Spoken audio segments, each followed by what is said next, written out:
Local control का मतलब यह है कि जिस टिश्यू को ब्लड फ्लो जा रहा है वो टिश्यू खुद ही कुछ ऐसा करे कि वो अपने ही ब्लड फ्लो को कम या ज्यादा कर सके. That is defined as local blood flow.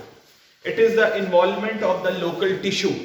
तो मुझे पहला वाइवा क्वेश्चन का एमसीक्यू का आंसर दो.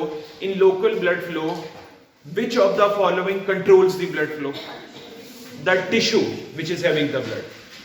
और कोई चीज नहीं है, खुद ब्लड वेसल भी नहीं है, ब्लड वेसल के कंटेंट्स भी नहीं है. वो कौन है? वो टिश्यू है जो अपने ही ब्लड फ्लो को रेगुलेट कर रहा है. Number one. अगर ब्लड फ्लो रेगुलेशन की लोकल कंट्रोल की बात करें तो there are two type of controls.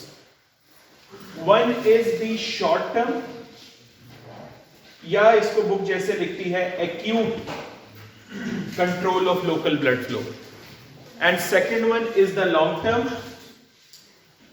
or chronic control of blood flow. कितनी किस्म के लोकल ब्लड फ्लो कंट्रोल्स हैं? टू टाइप्स के. एक कौन सा है? एक्यूट और short term, and second one is the chronic और long term. Short term control means, अभी देखना मेरी तरफ, there is some change in the local tissue, change in the local tissue, blood flow नहीं बोला, and that change is very short term. short term से मुराद है few seconds to minutes, mostly seconds में होती, and that short term change has done something so that the blood flow is altered according to need. अब वो change ऐसी है कि या तो टिश्यू की डिमांड बढ़ गई है या कुछ और ऐसा हो गया. अभी वो दो कंडीशन भी डिस्कस करते हैं जिसकी वजह से टिश्यू ने कहा नहीं अब कुछ ऐसा करना है कि फौरी तौर पे ये काम करना है. मेरा आपसे क्वेश्चन है, ये लोकल कंट्रोल की टिश्यू खुद ही क्यों कंट्रोल करता है? सेंट्रल है तो सही. ऑटोनॉमिक नर्वस सिस्टम ही सेंट्रल कंट्रोल ना. सिंपैथेटिक नर्वस सिस्टम वेसोकॉन्स्ट्रिक्ट, वेसोडाइलेट हो जाता, वो काम चला लेते. लोकल कंट्रोल की जरूरत क्यों पड़ी है? हाँ एग्जैक्टली. सेंट्रल कंट्रोल में ना इतना आसान नहीं है. मुझे एक बात बताओ कि अगर हार्ट का टिश्यू, मैं बहुत सेंसिटिव टिश्यू लेता हूं, हार्ट के टिश्यू की बात करता हूं, एकदम उसकी ऑक्सीजन कम हो गई है due to some reason XYZ, और हार्ट वेट कर रहा है कि पीछे से सेंटर से ब्रेन से कुछ आएगा ऐसा, तो बेटे पहले हार्ट को कुछ फीडबैक देना पड़ेगा ना, ब्रेन को बताना पड़ेगा कि देयर इज समथिंग रॉन्ग, और उतनी देर भी ब्रेन उसको असेस करेगा और फिर वापस रिस्पॉन्स देगा. It will take some time, might be in this time the heart tissue is completely damaged. And what about brain itself? Brain का न्यूरॉन, मैं आपको पहले भी कही था, मैं बता चुका हूं लेक्चर में, a neuron only wait for 3 to 6 second for oxygen. अगर 6 सेकंड से ऊपर हो जाए, ऑक्सीजन नहीं आ रही है, तो न्यूरॉन अपना काम करना छोड़ देता है. सबसे पहले बॉडी में न्यूरॉन हाथ खड़ा करता है कि मैं काम नहीं करूंगा अगर ऑक्सीजन नहीं होगा. गेटिंग द पॉइंट, मैं आपको लेकर आ रहा हूं. तो लोकल कंट्रोल के ये बहुत आसानी हो गई, एक टिश्यू ने खुद ही मेंटेन कर लिया, यार क्या पंगा, इसको खुद ही देख लेते हैं. तो सबसे इंपॉर्टेंट बात, चाहे शॉर्ट टर्म हो चाहे लॉन्ग टर्म हो, जरूरत क्या पड़ी है टिश्यू को, क्या प्रॉब्लम क्या हुई है? दो प्रॉब्लम्स हो सकती हैं. एक प्रॉब्लम तो ये है, increase in metabolic need of tissue. सबसे पहला, जिसकी वजह से ब्लड फ्लो ऑल्टर करना है, तो वो पहली क्या है डिमांड? Increase in metabolic. कोई एग्जांपल दो. Exercise. Absolutely. Any exercise you do during the day, या एक्सरसाइज से भी मैं तो कहता हूं एक्सरसाइज एक बहुत एक्सट्रीम वर्ड है. अब वैसे ही कोई काम अपनी नॉर्मल एक्टिविटी से थोड़ा सा ज्यादा जोर लगा रहे हैं और वो एक्सरसाइज के जुमर में नहीं भी आता, तब भी आपके मेटाबॉलिक नीड बढ़ जाएगी. ये नॉर्मल बंदे की बात हो रही है, मैं आपको बता रहा हूं, ये अब नॉर्मेलिटी की बात नहीं हो रही है. एक और कंडीशन क्या हो सकती है? Guess what? Decrease in oxygen supply to the tissue. ये भी तो हो सकता है. मेटाबॉलिक नीड नॉर्मली थी, लेकिन due to some reason oxygen उतनी नहीं पहुंच रही जितनी पहुंचनी चाहिए. इन दोनों कंडीशन के अंदर what will happen, there is some problem in the local tissue, और वो कुछ ऐसा कहेगा भाई अब तो शॉर्ट टर्म है, एक्यूट है, फौरन ये काम करना है. लॉन्ग टर्म में भी यही चेंजेस होती हैं, लेकिन वो उसमें कुछ और रीजंस भी होती हैं. आता हूं उसकी तरफ. अब पहले शॉर्ट टर्म को डिस्कस कर लेते हैं. इसी को मेंटेन करने के लिए इसमें दो थ्योरीज हैं. Short term local blood flow control की दो थ्योरीज हैं. अभी थ्योरीज का वजह बताता हूं कि थ्योरीज क्यों है, ये लॉज क्यों नहीं है, इसको पक्का क्यों नहीं हुआ अभी तक, उसको भी डिस्कस करते हैं. Number one is called as vasodilator theory, and the second one is called as oxygen demand theory.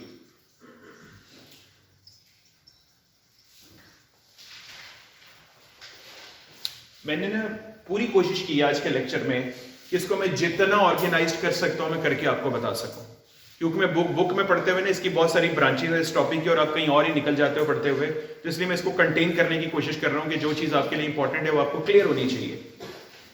आपसे कोई पूछे what is oxygen demand theory, what will you answer?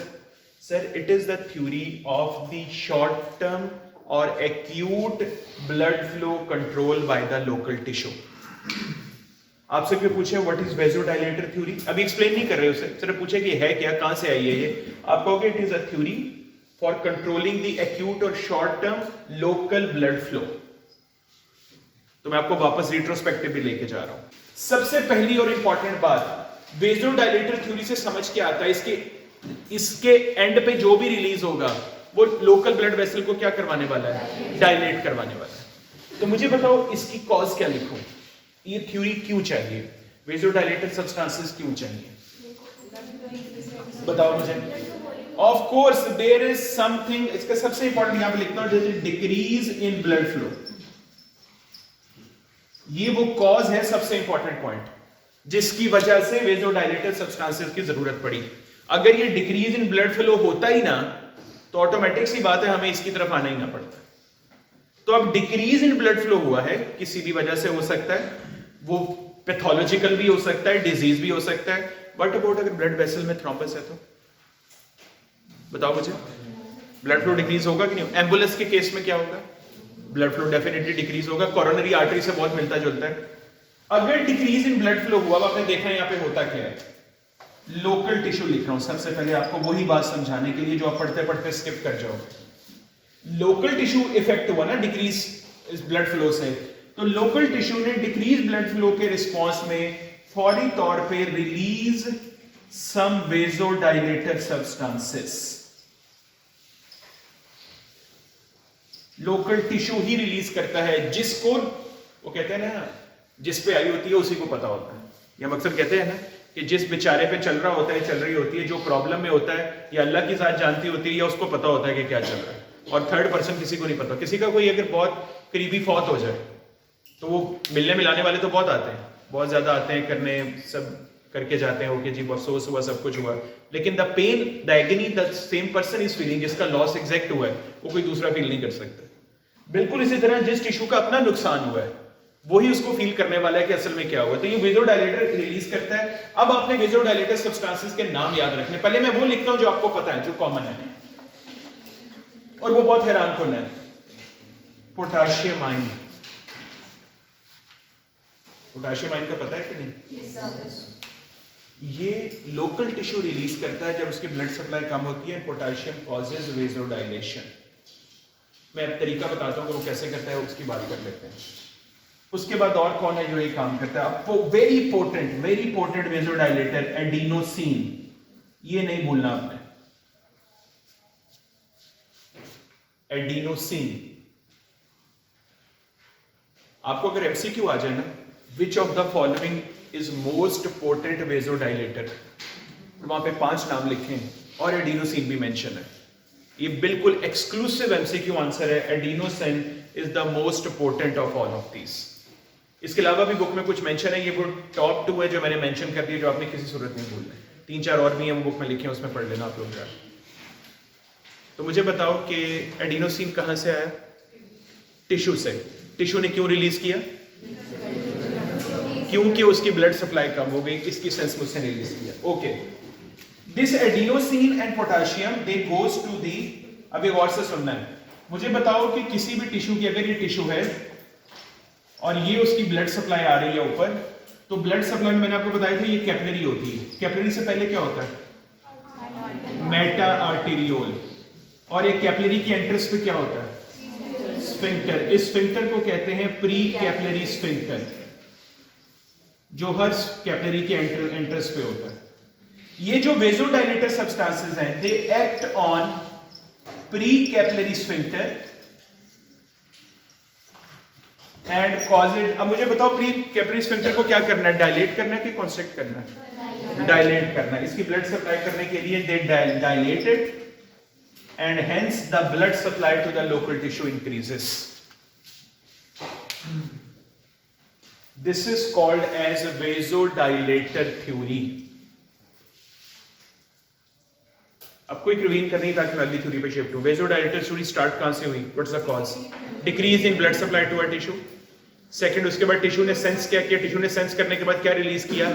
Vasodilator substances, adenosine, potassium and some other as well. वो अच्छा सुनो, इधर देखो मेरी तरफ।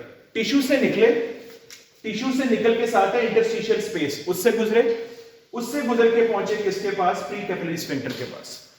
अच्छा, उन्होंने कैपिलरी पे क्यों नहीं एक्ट किया? कैपिलरी को कॉन्स्ट्रिक्ट किया जा सकता है क्योंकि आपको पता है उसका स्मूथ मसल ही नहीं है। स्मूथ मसल है ही यहाँ पे, लास्ट स्मूथ मसल यहाँ पे आता है प्री कैपिलरी स्फिंक्टर के ऊपर।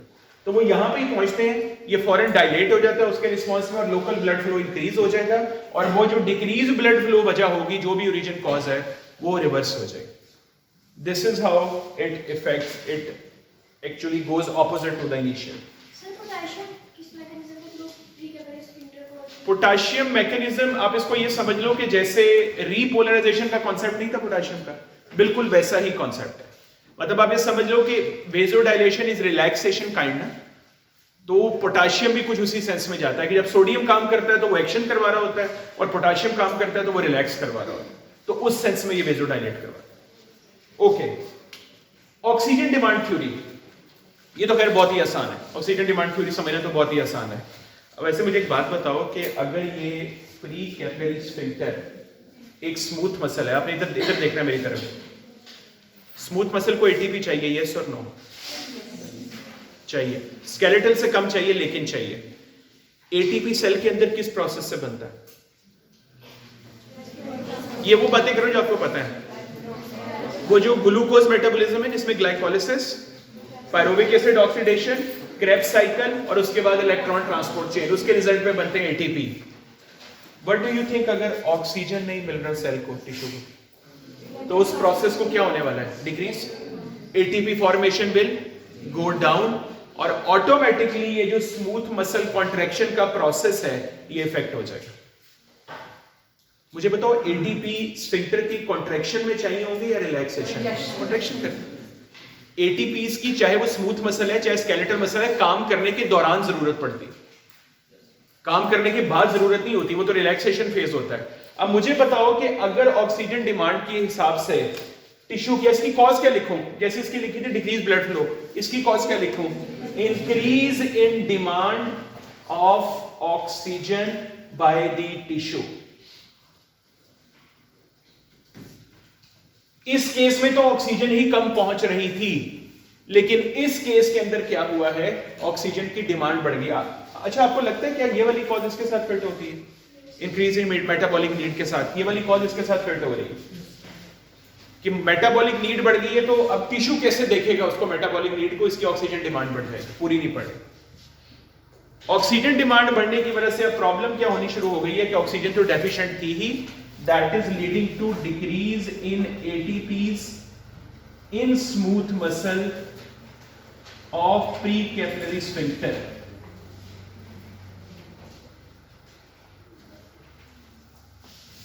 और ये डिक्रीज होने से there will be passive relaxation of the precapillary sphincter.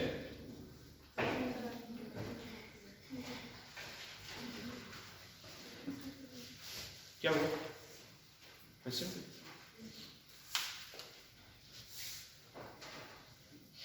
मैंने आपको क्या बताया कि जब ऑक्सीजन कम हो गई है तो एटीपी फॉर्मेशन कम हो गई, सिर्फ टिश्यू में नहीं, जो इर्द गिर्द के टिश्यूज है उसमें भी कम हो गई, और that is leading to the relaxation of pre capillary, और उससे ब्लड फ्लो एकदम क्या हो जाएगा? बढ़ जाएगा। अच्छा, मुझे बताओ कि अगर यही मैं अगर लगाऊं कि ऑक्सीजन की कमी नहीं है, what about decrease in glucose supply? फिर भी ये हो सकता है कि नहीं हो सकता? ये दोनों में फिट। ये भी आपको बताऊं तो मैंने बात ही क्यों बताई है। मेरा एक वाइवा क्वेश्चन है यहाँ पे, why both are still theories, why not laws? हमने पढ़ा ना ओहम्स लॉ, पढ़ो, और भी बहुत सारे हैं, ये लॉ क्यों नहीं है? द प्रॉब्लम इज कि वेजोडाइलेटर थ्योरी एक एंगल को कवर कर रही है, ऑक्सीजन डिमांड थ्योरी दूसरे एंगल को कवर कर रही है, दोनों इकट्ठे पूरी बॉडी को कवर नहीं कर रही। मुझे बताओ, इस vasodilator theory decrease in blood flow के केस में डिक्रीज इन ब्लड फ्लो तो एक अलग थ्योरी है, यहां पे जो न्यूट्रिएंट कम हो रहे हैं वो एक अलग प्रॉब्लम है। ब्लड फ्लो डिक्रीज डिटेक्ट किया टिश्यू ने और वेसोडाइलेटर रिलीज कर दिए, लेकिन अगर glucose decrease detect, blood flow कम नहीं हुआ, व्हाट अबाउट अगर सिर्फ ग्लूकोज कम हुआ है, तो क्या ये थ्योरी अप्लाई होती? मैं आपको कह ही रहा हूं कि अगर एक ब्लड वेसल में ब्लड फ्लो नॉर्मल आ रहा है लेकिन उसमें ग्लूकोज नहीं आ रही, लाइक आपने खाना नहीं खाया होगा, आप फास्टिंग में हैं, या खुदा ना खास्ता जैसे गजा में या दूसरे इलाकों में लोग हैं जैसे वो स्टारवेशन में चले गए, अब उनका ब्लड फ्लो तो कम नहीं है लेकिन प्रॉब्लम क्या है कि उस ब्लड के अंदर अमाउंट ऑफ ग्लूकोज कम है। How do you fit vasodilator theory there? नहीं फिट होती। आप ये कह ही नहीं सकते कि ग्लूकोज कम होने से वेसोडाइलेटर प्रोड्यूस हो रहे हैं, वो तो ब्लड फ्लो के कम होने से प्रोड्यूस होते हैं। And on the other hand अगर ग्लूकोज वगैरह कम नहीं है, ऑक्सीजन भी कम नहीं है, खाली ब्लड फ्लो कम है, तो ये थ्योरी कैसे फिट करेंगे? ये थ्योरी तो ब्लड फ्लो के साथ तो बेसिकली है ही नहीं। ये तो कह रही है कि ब्लड फ्लो चाहे नॉर्मल भी हो लेकिन ब्लड के अंदर जो ऑक्सीजन और ग्लूकोज या कोई और न्यूट्रिएंट के कंटेंट है वो कम हो गए हैं, तो ये थ्योरी फिट होती है। अब आपको ये रीजन समझ आई जो मैंने आपको लेक्चर के शुरू में भी बोला था कि मैं आपको ये बात बताऊंगा कि दोनों थ्योरीज ही क्यों है अभी तक, क्योंकि साइंटिस्ट का एक ग्रुप समझता है कि नहीं यार ये ज्यादा वैलिड बात है, वेसोडाइलेटर थ्योरी है, और ये आपको पता ना कि थ्योरी को प्रूव करने के लिए क्या करना पड़ता है, लॉ बनाने के लिए रिसर्च करनी पड़ती है। तो एक्चुअली आपको पता है इसमें बहुत सारी रिसर्चेस हुई हैं लेकिन स्टिल बॉडी में कोई एक रूल नहीं बन सका कि आप एक यूनिवर्सल रूल लगा दो, अच्छा यार ये है वो बात जिसकी वजह से ब्लड फ्लो की वजह से कम होने से या जो भी होने से ये सब्सटेंसेस प्रोड्यूस हो। ये अभी तक फाइनल नहीं हो सका। ये पता मैं क्यों बात बता रहा हूँ, ये बुक में भी लिखा होता है गार्टन में ना, जिस जगह पे ये मेंशन हो ना कि अभी ये फाइनल नहीं है, इसका मतलब है वो आपको क्लू दे रहा है कि रिसर्च टॉपिक है। माइट भी अगर हम इस पर कोई डिटेल से काम करना चाहें, आप लोग अगर ट्विटर यूज करते हो या आप लोग लिंक्डइन यूज करते हो तो उसके ऊपर डिफरेंट सोसाइटीज हैं इंटरनेशनल, उनको जरूर फॉलो करो। बायोकेमिस्ट्री की भी सोसाइटी है, इंटरनेशनल फिजियोलॉजी सोसाइटी है, एनाटॉमी की मुझे नहीं पता, डेफिनेटली उनकी भी होगी। मैं आपको बताना ही चाह रहा हूं, आपको पता है उस पर क्या आता है? उस पर वो रीसेंट रिसर्च लिखते हैं कि इस वीक में क्या रीसेंट ऐसा काम हुआ है कि जो अपडेटेड है। वो इतना इंटरेस्टिंग है कि आप उस आजकल ना लोकल, मैंने फिजियोलॉजी का फॉलो कर रहा हूँ, उसमें वो आजकल इस पे काम कर रहे हैं, पिछले कोई 2 महीने हो गए मैं उनको देख रहा हूँ, इस पे काम कर रहे हैं। वो लोकल ब्लड, जो blood flow to the muscle, वो मसल के साथ ना कुछ इस तरह का काम कर रहे हैं, स्केलेटल मसल के साथ, वो डिफरेंट फैक्टर्स कर रहे हैं। आपको पता है उनकी रिसर्च तो फिर बहुत ज्यादा वो होती है ना, इंटरनेशनल टाइप होती है, उनमें तो फिर वो बजट भी इतना ज्यादा हाई फाई होता है उनका कि वो जो काम करते हैं उन्होंने मल्टीपल इंडिविजुअल्स पे किया होता है, कई लाख इंडिविजुअल्स लिए होते हैं, उस पर काम करते हैं। लेकिन उससे ना आपका एक स्कोप ओपन होगा, आपको समझ आएगी कि दुनिया में क्या चल रहा है इस वक्त करेंटली। तो ये भी उसके एक बहुत हॉट रिसर्च टॉपिक्स हैं कि जो मैंने आपको समझा दिया। मुझे बताओ, why oxygen demand theory is not right? Because it does not deal with the decrease or increase blood flow initially, उसकी cause में fit नहीं होता। अब मुझे बताओ, why vasodilator theory is wrong? Because it only deals with increase or decrease blood flow as a cause, it is not dealing with the content of that blood flow, कि उसमें oxygen कम हो रहा है या ग्लूकोज कम हो रहा है, vasodilator का उसके साथ लेना देना नहीं। हाँ, मुझे तो MCQ याद आ गया इसके साथ, इधर देखना बोर्ड पर, रेड पे लिखता हूँ ताकि MCQ याद रहे। अभी मैंने बताया मोस्ट पोटेंट वेसोडाइलेटर कौन सा है? एडिनोसिन।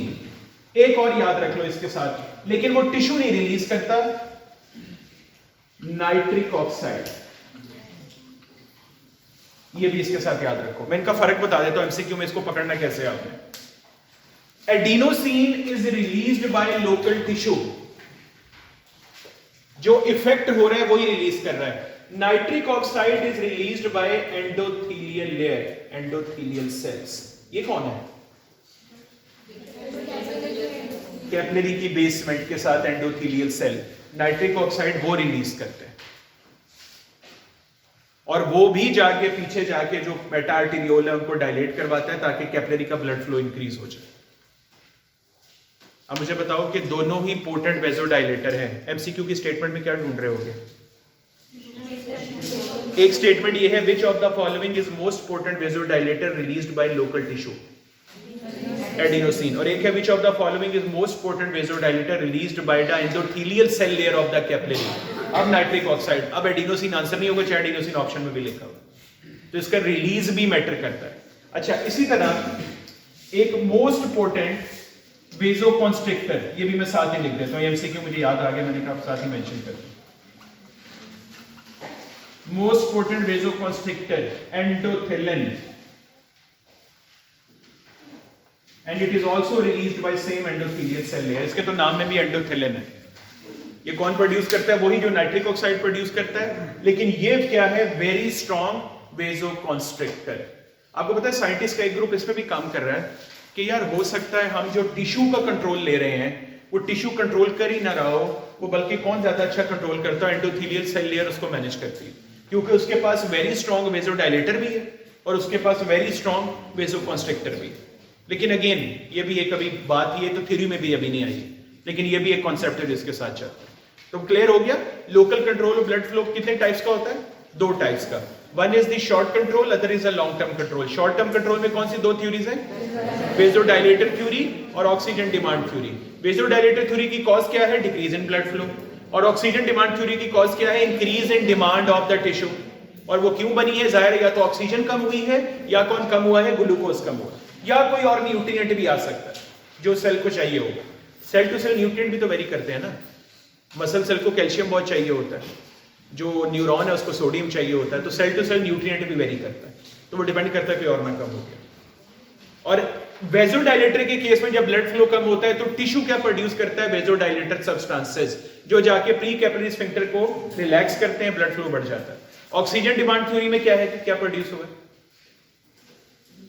प्रोड्यूस कुछ भी नहीं हुआ है। ऑक्सीजन डिमांड थ्योरी में ऑक्सीजन के कम होने से ही एटीपी प्रोडक्शन कम हुई है, और एटीपी प्रोडक्शन कम होने से जो प्री कैपिलरी स्फिंक्टर इफेक्ट हुआ है उसकी कॉन्ट्रैक्शन नहीं हो पाएगी, वो पैसिवली डायलेट कर जाएगा और उससे भी ब्लड फ्लो बढ़ जाएगा। क्लियर हो गया यहाँ तक?